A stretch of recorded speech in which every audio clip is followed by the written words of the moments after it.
నమస్తే. మాది భానోదయ నాట్య మండలి సురభి నాటక సమాజము. మాది స్టేషన్ గణపతి దగ్గర పల్లగుట్ట గ్రామంలో నివాసం ఉంటున్నాము.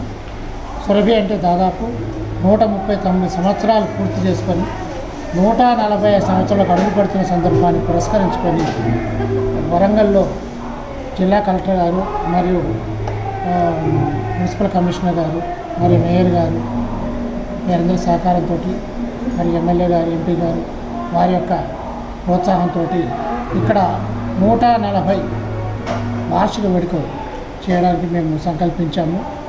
దాదాపు ఇది వారం రోజులు ఈ యొక్క నాటక ప్రదర్శనలు వేస్తున్నాము. అందులో నిన్నటి రోజున మాయాబజార్ నడిచింది, ఈ రోజున భక్త ప్రహ్లాద నాటకము. దాదాపు 32 మంది కళాకారులము ఒకే కుటుంబం. మా తండ్రి గారి సంతతి, నేను పెద్ద కుమారుణ్ణి, నా తర్వాత 3 పిల్లలు, మా సిస్టరు, వాళ్ళ రిలేషన్స్, మా పిల్లలందరూ దాదాపు మా పిల్లలు, వీళ్ళంతా కలిసి 32 మంది ఒకే కుటుంబం. ఇక్కడ 7 రోజుల నాటకాలు వేయడానికి మేము సంకల్పించాం. మా తాతల ముత్తాతల నుంచి ఇదే నాటకాన్ని కళగా నాటకాన్ని నమ్ముకొని జీవిస్తున్నాం. పూర్వం మేము టికెట్ పెట్టి నాటకం చేసి ఆ వచ్చిన ఆదాయంతో బతికేవాళ్ళం. ఈ రోజున టికెట్ పెట్టి ఆడే పరిస్థితి లేదు. నాటకం ఆదరణ గురించి చూసుకుంటే చాలా బాధేస్తుంది. దీంతో ఎలాగ మేము పోషింపబడాలి ఏంటని ఎవరిని అడగాలని కూడా చాలా ఇబ్బందిమైన పరిస్థితుల్లో గవర్నమెంట్ని ప్రాధాయపడుతూనే ఉన్నాము. ఇలాంటి ఉత్సవాల పేరు మీద ఎక్కడో కొద్దిగా గొప్ప ఆడితే ఎక్కడో ఆ 4 రోజులు బతుకుతాం తప్ప పూర్వం 360 రోజులు దీంతో బతికే పరిస్థితి లేదు. ఏమేమి నాటకాలు ఇస్తారు అంతా? దీంట్లో ఏమేమి కథలు మేము 20 నాటకాల దాకా వేస్తామండి.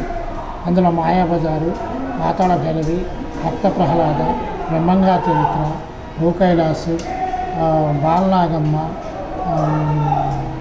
పోతే గుణసుందరి, ఇలాగా 20 నాటకాలు వేస్తాం.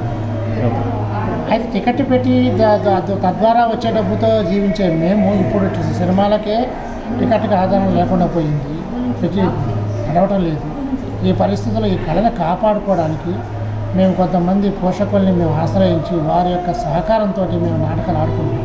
అంటే ప్రభుత్వాన్ని ఇప్పుడు ఏం కోరుకుంటున్నాం? డిమాండ్ ప్రభుత్వానికి ఇప్పుడు వ్యవసాయదారుడి పరిస్థితి ఎలా అయిపోయిందో మా పరిస్థితి అలాగే, దీన్ని వదలలేని పరిస్థితి, అలాగని దీంతో పట్టుకొని ఎగలేని పరిస్థితి. కాబట్టి ప్రతి ఒక్కరూ సురభి నాటకం అంటే మమ్మల్ని నాటకం చూసి ఆదరిస్తున్నారు. కానీ కొంచెం సంపన్నులు ఎవరైనా, ముఖ్యంగా గవర్నమెంట్ ఏదైనా ఈ నాటకాన్ని వేయించే వాళ్ళకి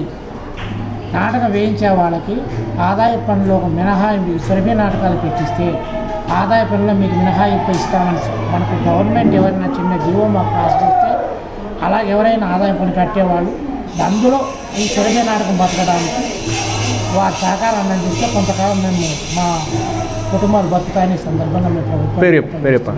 నా పేరు నాగబాబు అండి, ఈ సంస్థకు అధ్యక్షుడిని. నా పేరు సురభి రేఖందార్ నాగబాబు. మొత్తం 32 మంది సమాజం.